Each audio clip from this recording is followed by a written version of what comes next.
What's going on, Port fans? Welcome back to another video on my channel. And today we're going to be previewing the preliminary final between Port and the Dogs this Saturday night at 7:10 p.m. at the Adelaide Oval. It's here. It's a final.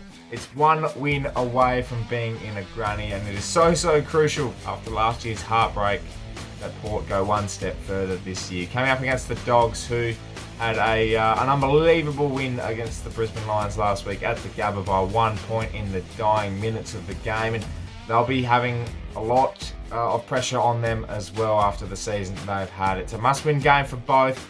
It's do or die for the grand final to come up against Melbourne or Geelong. Let's preview it. Let's get straight into this one. These two have met twice this year already, and it's one apiece. Port Adelaide beating the Dogs at Marvel Stadium by 2 points in round 23, and what was a great win for Port Adelaide, cementing their spot in the top two and pretty much confirming any sort of negativity saying that we can't beat a top five side. We put that to bed. We came in, bet Geelong in the qualifying final and had a week off. A fresh group coming into this prelim. We've had 2 weeks off and coming up against a Bulldogs outfit who had a massive victory over Brisbane, as I said in the intro, and bet the Essendon Bombers in Tasmania in the first week. So they've come through with a bit of momentum, winning their last 2 games after losing to Port in round 23. They have beaten Port Adelaide at the Adelaide Oval before this encounter, and it was in round 9 this year, winning by 3 goals after a seesawing event that occurred that night. But Port Adelaide's firepower in the end didn't get the job done, and the Dogs with Norton and Bruce combined with Libba and Treloar in their midfield battle, and Keith keeping Dixon pretty quiet on that night. It certainly poses the question that this Saturday is offering, and that is simply, can Port Adelaide overcome a dominant Bulldogs midfield with the likes of Bont, Liberatore, Treloar? You've got McRae in there. Dunkley's been in good form. There is a lot of clouds coming over the Western Bulldogs. They won't have Cody Waitman due to the concussion injury from last week. Alex Keith is a bit of a question mark at the moment after some training mishaps during this week as well, and Bontempelli coming into this one looking okay according to all reports at training, but you just don't know how close he is to 100% match fit. So he's going to be tested this week against a fresh Port Adelaide outfit, coming up against Port Adelaide's Ollie Wines, Travis Boak, Willem Drew, who did a fantastic job in round 23. And I think for Port Adelaide to win this game, it is simply to copy and paste what we did in round 23 with our contested ball. We won that battle, making sure that we utilise all of our tools and not always go to Dixon as a scapegoat. You know, we've got Fantasia back in the side. We're going to have Rosie, Robbie Gray. We're going to have Butters, all fit and firing. All of these players are fresh, coming off a week off, and it poses a massive threat, especially being at home in front of 26,500 people, which they are allowing this week. It's going to be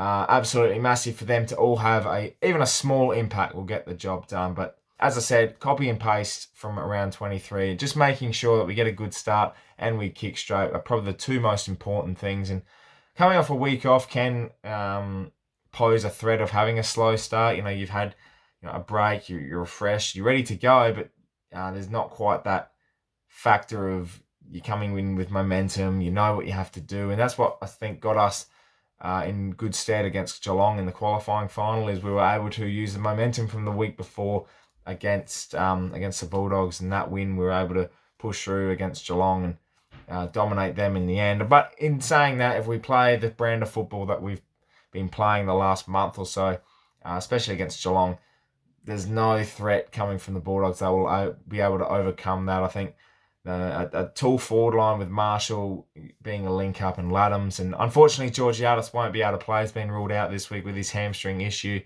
But if these 3 tools fire against the likes of a Gardner, and you're going to have Keith on Dixon, and it's going to be, I think we'll be stretching them down forward. And I think our forward line poses a bigger threat than the Bulldogs does. So they do have Norton. They do have some good ball movers throughout.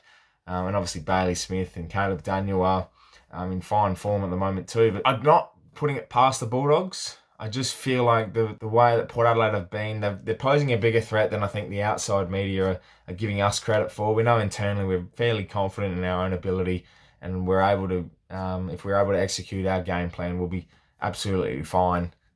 Just have to trust the process and play 4 quarters of football. And I think that's what's going to win us not only the prelim but the flag is every game from now on.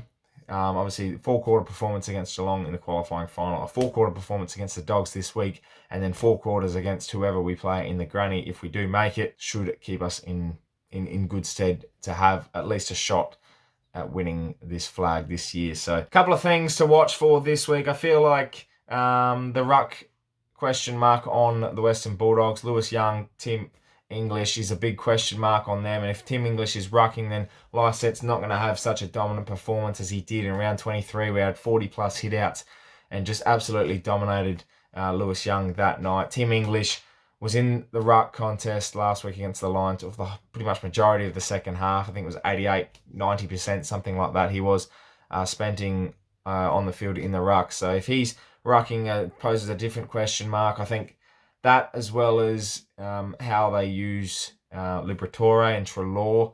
Treloar's been a bit quiet. He looked not his greatest last week, to say the least. So if he comes in firing and ready to go, then that poses another threat as well in the midfield. And we know how deep their midfield runs. So we've just got to match him in that area. I think breaking even in a lot of these midfield battles and contested area, if we're winning that one main one, which is a contested ball around the ground, then I strongly believe that majority of the time we should be able to get it forward, lock it in. Our game style allows us to do that.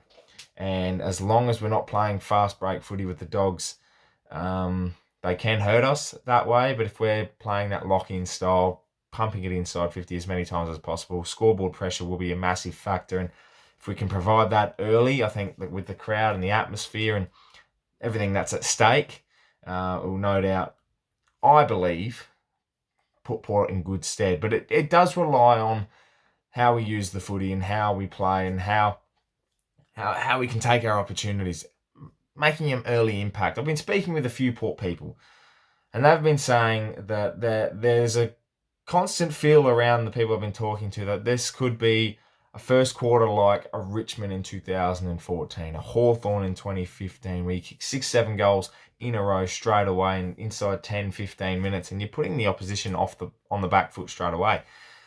It has that feel about it in my eyes as well. And I think if that's the case, then early on, then we can manage the game how we like. We're putting the Dogs on the back foot, and the Dogs don't like that. They definitely don't like put on the back foot. They can't handle that kind of pressure on the scoreboard. They know they're definitely capable of putting many goals on the board, but in their 2 finals, they've scored 80 points in total.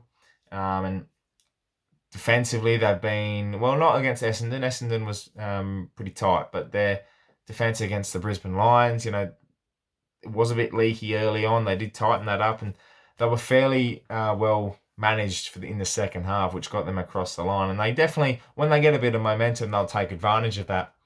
And I think we've just got to be wary of being able to change our game style, playing a bit of tempo footy, building our game around that, and then break them, go fast at it. O'Leary is a massive asset in that he's able to sense the tempo. He's the general down back now with Tom Jonas, and we have to find a way to make sure O'Leary is playing that loose role like he did against Geelong. I think if Mackenzie's taken Norton, O'Leary's able to sort that out and come across and really help out, whether he brings the ball to ground or he puts it out of bounds or he takes a contested intercept mark.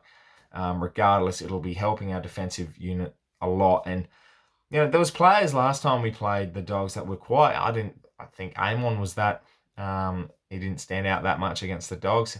Players like Miles Bergman can have an impact here or there, and Ryan Burton's been in sensational form. And it's all of these players combined that putting in a solid team effort where there's no standout. Obviously, you have your standout. I think Wines will stand up. I think Boak will stand up. I think Robbie Gray will stand up. And all these players did stand up against the Dogs last time. But there's a performance waiting for someone that's unlikely, an unlikely hero this week. And that could be on either side. We could have a Vandermeer from the Western Bulldogs stand up. He did last week. He kicked the winning point, essentially. Or you could have, from our side, you could have a Carl Amon who stands up, has 30 and kicks 3. Connor Rosie kicks 5 or 6. And, different players that can have their moment. And a prelim final, we know how Connor Rosie played last year in the prelim against Richmond. That'll be haunting Port more than anything. I think the motivation is there to rectify that. The fans are behind you, and that's what I'm feeling this week. I'm feeling very confident. Like, I know what's at stake, and I know the possibilities, win or loss. But I just feel like we almost can't lose this. That's how I'm feeling. I'm confident. I'm not downgrading the Dogs in any way, shape, or form. I think we're pretty even across the park. It's just going to matter on who takes the most advantage of their momentum and utilises their opportunities. And if Port Adelaide does that at home with that crowd, 26,500 will sound like 50, 60. I don't think there's anything stopping us. So it's a massive prelim. I'm looking forward to it. And I can't wait to be a part of the atmosphere. My tip. The all-important tip for the prelim final, Port Adelaide versus the Western Bulldogs. I'm tipping Port by 16 points. I feel like it'll be a tight encounter throughout the night, but in the end, I essentially think we'll just run over the top of them. That last quarter, we'll be able to kick 2 or 3. It'll be pretty even across the night. Don't be surprised if the Dogs go ahead by a couple here, or Port go ahead by 2 or 3 here, and the Dogs pull it back. It's the type of game that these two play, so it'll be very similar to the round 23 game. I'm hoping Port Adelaide get the job done. Port fans, let me know in the comments below what you're thinking for the prelim final. Your tip, your margin, how you think the game will go. This could potentially be the last preview of the year, and I'm very wary of that. But I'm hoping we get one more preview into the grand final in a couple of weeks' time in Perth. Looking forward to that, and hopefully can secure a ticket if we do get across the line Saturday night. Thank you so much for watching. Make sure you subscribe to the channel if you're new for plenty more Port Adelaide and AFL content. My name is Anthony, and as always, can the pair.